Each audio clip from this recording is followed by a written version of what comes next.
Bonjour, coucou tout le monde, j'espère que vous allez bien. Moi je suis Princesse Coquetterie, j'accompagne les femmes et les couples en souffrance dans le mariage et ceux en attente de grâce maritale. Alors aujourd'hui je viens aborder avec vous le thème sur le célibat. Pourquoi j'aborde ce thème? Parce que j'accompagne actuellement en fait les personnes qui sont dans leur saison de célibat et qui attendent le mariage.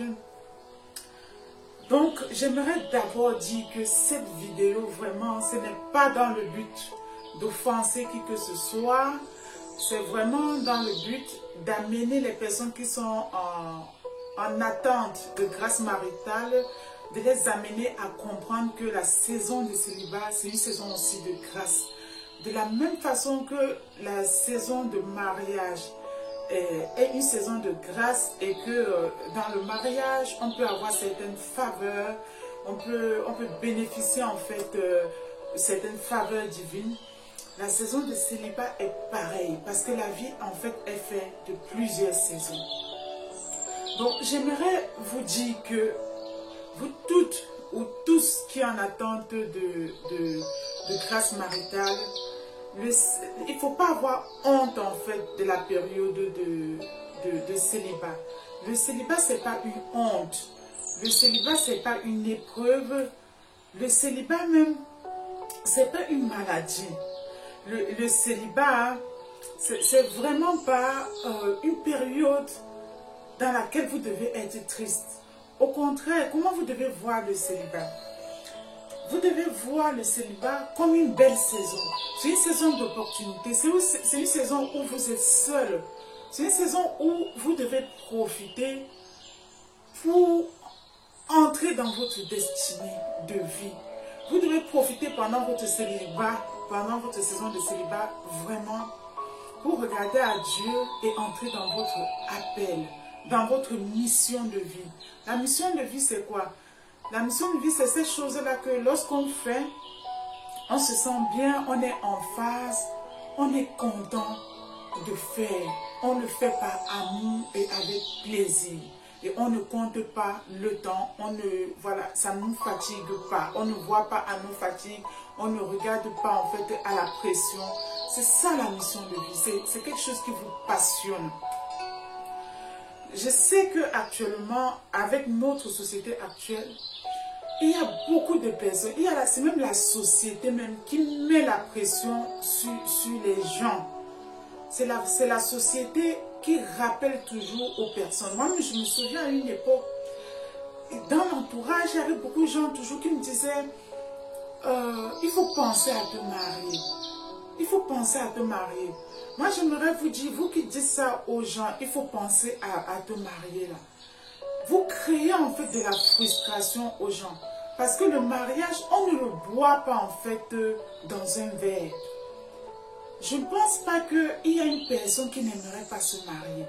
Après, il y a des personnes qui ont vraiment le don de célibat. C'est ça que je tiens aussi à préciser dans cette vidéo. Le célibat aussi, c'est un don. De la même façon qu'il y a des dons dans la vie, le célibat, c'est un don. Je vais vous expliquer pourquoi.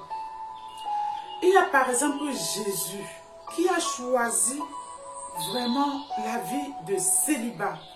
Il ne se voyait pas en capacité de pouvoir en fait mener une vie en parallèle avec le sexe opposé. C'est pour ça lui s'est consacré en fait au ministère divin. Il y a également l'apôtre Paul qui a dit mieux vaut être célibataire. C'est parce que lui, il ne se voyait pas en fait en capacité de pouvoir vivre avec le sexe opposé. C'est pourquoi lui, il a choisi de se marier en Christ, mais en restant chaste et vraiment en restant dans le ministère divin. Voilà les gens qui ont eu le don du célibat. Il y a eu également Mère Teresa qui a eu le don du célibat. Il y a plusieurs personnes comme ça qui ont le don du célibat. Donc vous voyez que finalement, avec du recul, le célibat vraiment, c'est pas une mauvaise chose. Il y a des gens que le célibat c'est le don. Mais lorsque eux, ils ont choisi, voilà. Mais si ce n'est pas votre choix, ne soyez vraiment pas frustrés, ne soyez pas aigris de ne pas encore avoir trouvé en fait le conjoint de destinée. Ne soyez vraiment pas amers, ne soyez pas colériques. Je sais qu'en dehors de la société qui vous met la pression, il y a aussi le diable.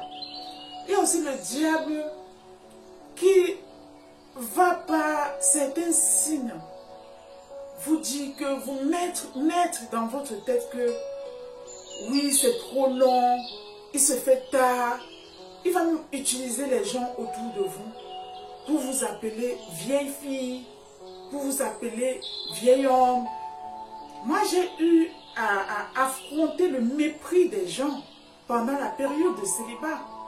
J'ai eu à affronter en fait la condescendance des gens. J'ai vu comment le diable passait par les gens pour me descendre. J'ai envie de dire que le mariage, ce n'est pas le trône.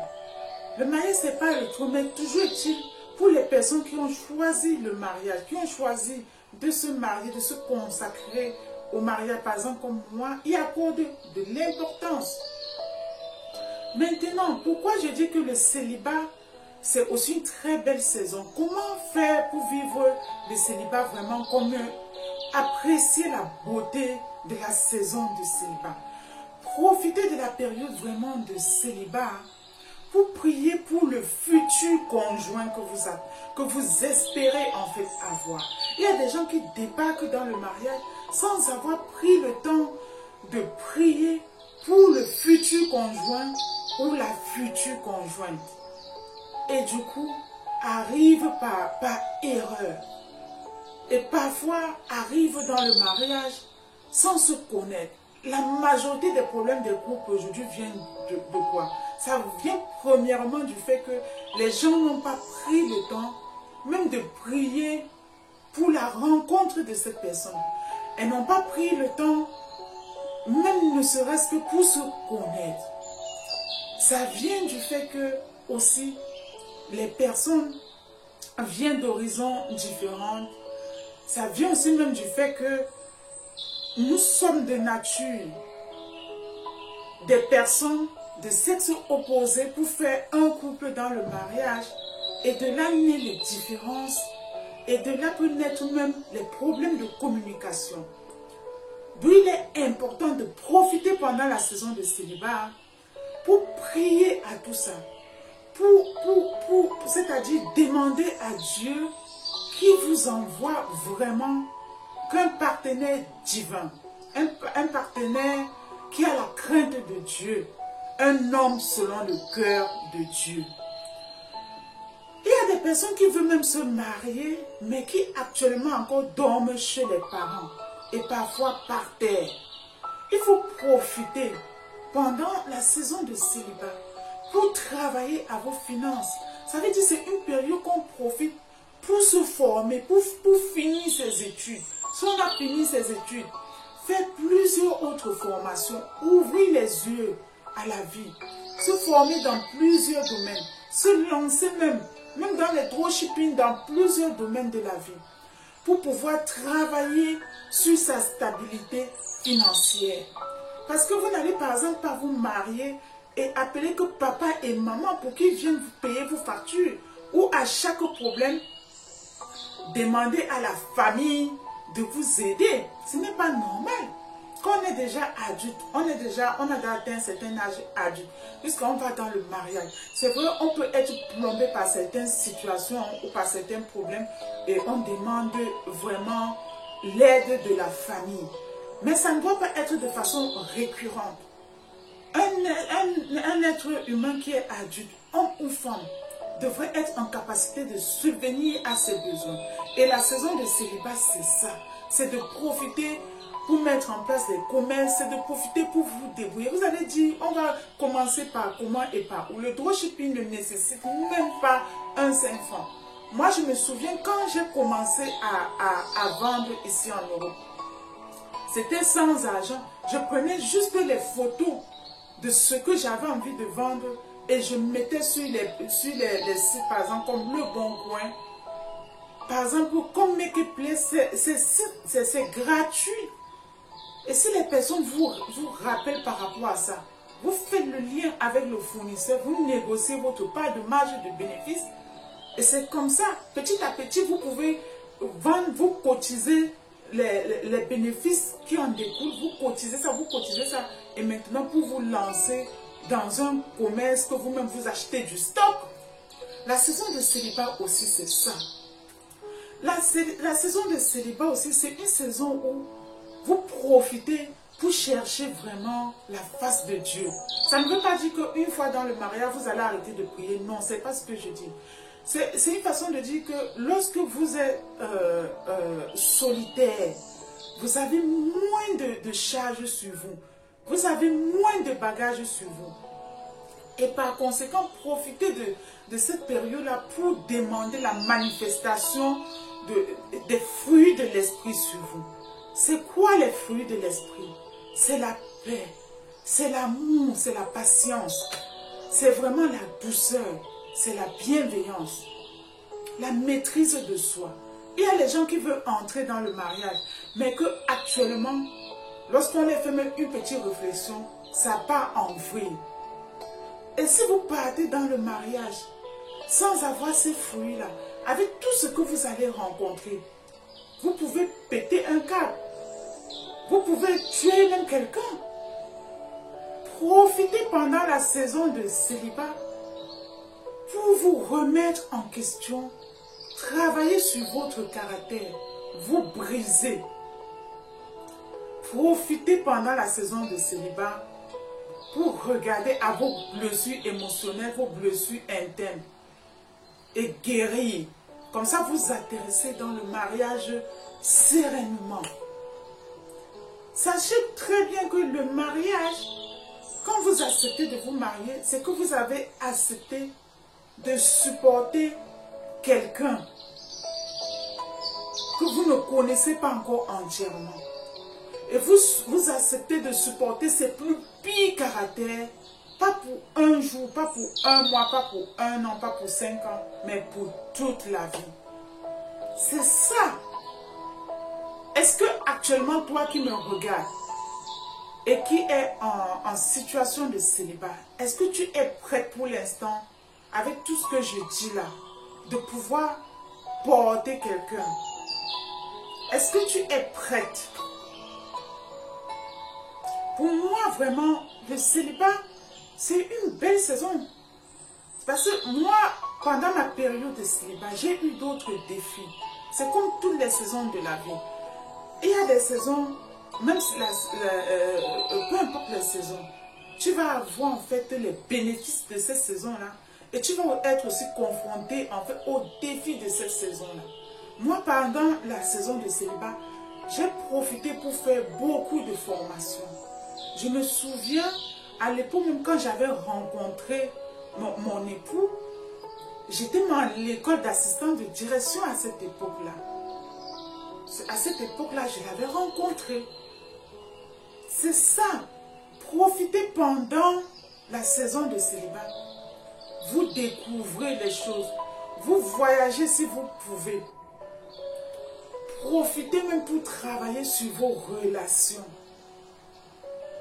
C'est vrai que la société vous renvoie, peut-être vous dit que vous avez peut-être 40 ans, ou vous avez 35 ans, et que il se fait tard. Mais il se fait tard aux yeux des hommes. Il ne se fait pas encore tard aux yeux de Dieu. Dieu, lui, il a son échéance. Les personnes, moi, par exemple, dans mon cas, les gens me regardaient. Moi, je voyais le regard vraiment incubateur, en fait, des gens sur moi. Mais je savais que, comme pour toute chose dans ma vie, c'est Dieu qui détient l'agenda de ma vie. C'est Dieu qui détient l'échéance de chaque chose, de chaque étape, de chaque chose que j'entreprends dans ma vie. C'est ça. Profitez vraiment pendant la saison de célibat. Vraiment. Pour que Dieu soit le trône de votre cœur. Profitez pour travailler sur votre caractère. Profitez vraiment pendant cette saison pour être celle-là qui va manifester autour d'elle ou celui-là qui va apprendre à être serein, à avoir votre sérénité personnelle. Parce que si vous n'êtes pas déjà serein pendant la période de célibat, vous ne le serez pas dans le mariage. Le mariage ne vient pas en fait changer les gens. Au contraire, il y a les gens, par exemple les gens qui sont croyants, le mariage peut vraiment les transformer, amplifier leur degré de foi. Mais si c'est les gens du monde, et que c'est les gens qui ont été par exemple infidèles pendant la période de célibat, les gens qui vous insultent pendant la période de célibat, ce caractère-là va encore venir s'amplifier dans le mariage. C'est pourquoi il est important de profiter de cette saison de célibat pour vraiment prier pour que Dieu oriente vers vous le bon partenaire, le partenaire divin, l'homme selon le cœur de Dieu, un homme qui a la crainte de Dieu, un homme qui a bon caractère. Profitez aussi pendant cette saison pour travailler sur votre caractère. Ce caractère-là, pour être ce genre de femme-là, qui va être dans les jours et les mois à venir, qui va avoir le caractère d'une femme vertueuse. La femme du Proverbe 31, vous pouvez commencer dès maintenant. Vous ne pouvez pas, il n'est pas obligé d'attendre d'être dans le mariage pour développer ce caractère-là. C'est celle-là qui travaille, c'est celle-là qui sait aimer les gens. J'ai fait d'autres vidéos concernant en fait les caractères en fait d'une femme selon le cœur de Dieu. Vous pouvez aller regarder. J'ai fait d'autres vidéos sur les caractères d'une bonne femme. Allez regarder. Profitez vraiment pour travailler, pour regarder à vous-même, pour vous aimer. Parce que si vous partez dans le mariage alors que vous ne vous aimez pas, vous allez faner. Les gens me demandent toujours, mais tu fais comment pour faire plusieurs choses à la fois et tu es toujours aussi pimpante et tout. Oui, c'est pas. Avant, je n'étais pas comme ça. J'ai travaillé à mon caractère, j'ai travaillé à plusieurs choses, j'ai travaillé à mon sens de discipline, d'organisation, j'ai amplifié. C'était des traits de caractère que j'avais déjà, mais je les ai encore amplifiés davantage. Donc le célibat, vraiment, c'est une belle période, si vous avez vraiment compris ce que j'ai voulu vous dire dans cette vidéo. Donc je vous invite à vous abonner à cette chaîne, parce que je vais vous proposer toujours des contenus puissants, des contenus qui peuvent vous aider. Et si vous souhaitez intégrer mon groupe de femmes, mon groupe d'accompagnement, composez le 06 31 51 39 98. Je vous dis à très bientôt. Soyez bénis. Au revoir.